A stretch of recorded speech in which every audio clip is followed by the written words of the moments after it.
Sanby is our newest character to come out in 1.6 and she is awesome. Not only is she our first character to get the IL treatment, she is also a pretty strong contender in the battlefield. For your traces, focus on Special, Ultimate, and Basic. Leveling them up to 6 or even 8 will be more than good enough if you don't want to fully commit your resources. And for your passive, level it up to E. Now, I know I've been hitting you guys with ads from today's sponsor, but hear me out. If you really want to get Sanby, I think you know what to do. LDShop is a safe and reliable top-up site that offers polychromes at a discounted price for Zenless Zone 0. And it's not just Zenless. These affordable prices are available for games like Honkai Star Rail, Genshin Impact, Wuthering Waves, and many more. Your transactions are 100% secure. All you have to do is input your UID and click the big purple top-up button right here. After that, just wait a few minutes and your polychrome will be there waiting for you. But before you head over there, make sure to click on my affiliate link down in the description. Thank you LDShop for sponsoring today's video, and let's get started. For her core passive, Sanby's damage against enemies with the Silver Star mark increases by a percentage. After an enemy is marked with Silver Star, the crit damage received from aftershock attacks is further increased by a percentage of her own crit damage. And for her team passive, if you have a stun or support in your team, Sanby's crit rate is increased by 10%. Additionally, when Sanby is the on-field unit, all squad members' aftershock damage to enemies with a Silver Star mark is increased by 25%. Sanby is our first and newest attack unit that excels at using aftershock attacks to eliminate her foes. When anby hits enemies, she will start building up her Silver Star mark. When at least a third of the mark is filled, you can use your special button to consume the mark and deal damage. If you fill up the mark to its maximum and do 3 special attacks in quick succession, you will proc Thunder Smite. Thunder Smite will instantly strike at the enemy's location and deal electric damage to any enemies in range. This attack is also considered as aftershock damage. Now, to use the move is one thing, but knowing how to maximize your damage is another. Do not, and I mean never, consume your Silver Star marks until it is maxed out. If you do your special early, then you'll be missing out on the massive damage Sanby will be doing with Thunder Smite. And while we're on the topic, to max out your silver marks, you can do the following: 2 full basic combos,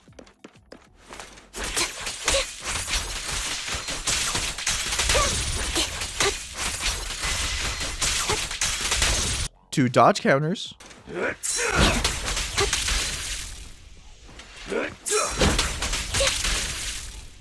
1 EX special,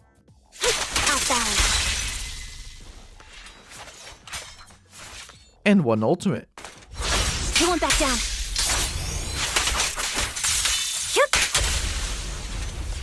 Oh, and before I forget, to do your EX special, you have to hold the button. If you tap the button when you have enough energy, you'll still do your normal special attack.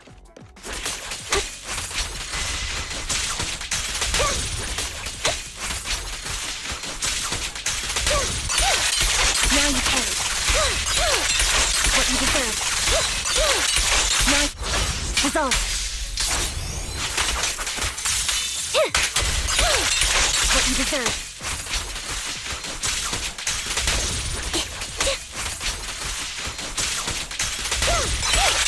Now you pay.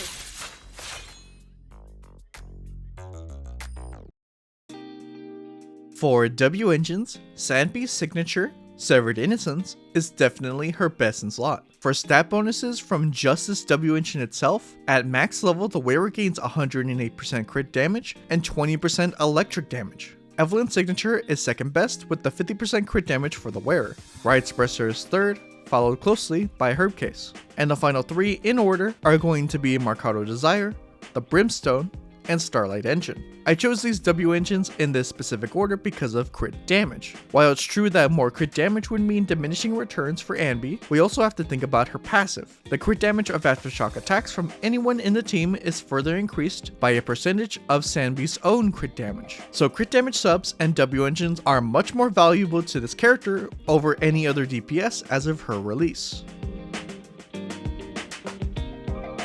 For Mindscapes, her second, fourth, and final Mindscapes are her power spikes. When Sanby uses her EX special on an enemy, it triggers White Thunder 3 times.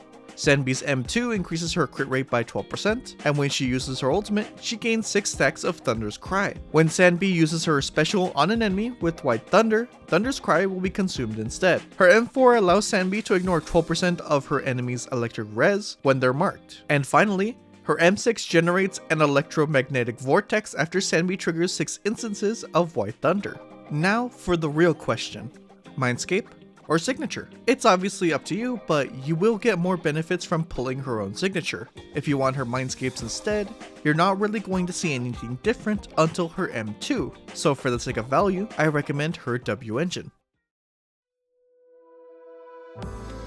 For the build, 4-piece Shadow Harmony with 2-piece Woodpecker is going to be her best in slot. But if you already have really good crit, then other discs like Branch and Blade, Punk, Thunder Metal, and even Puffer are going to be solid for her. For subs, focus on crit, attack percent, and pen. For 4 to 6, I recommend crit rate or crit damage, electric damage over attack percent, and finally, attack percent.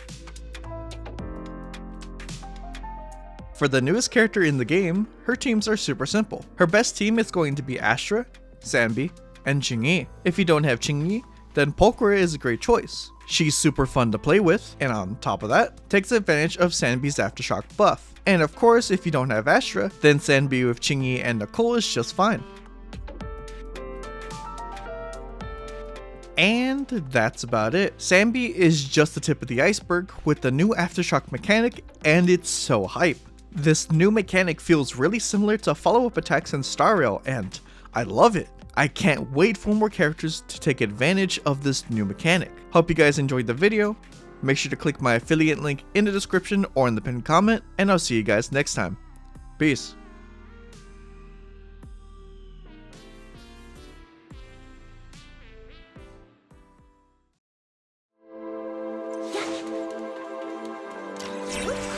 Right on cue. Great time.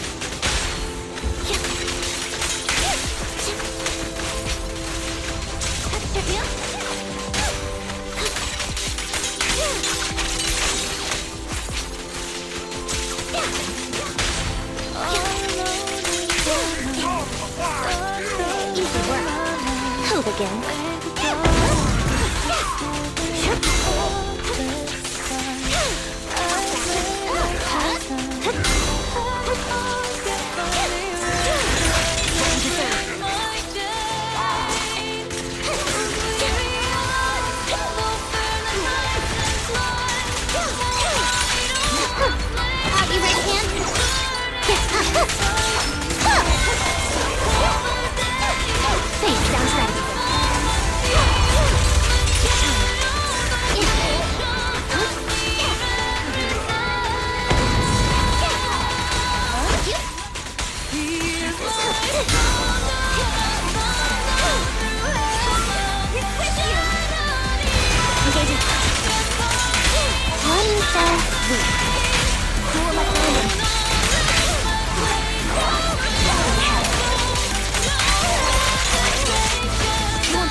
Time to turn yourself in.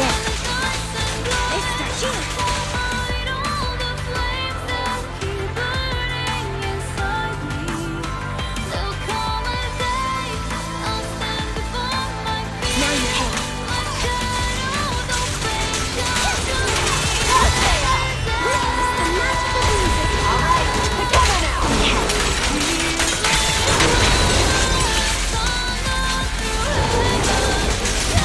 Weakling!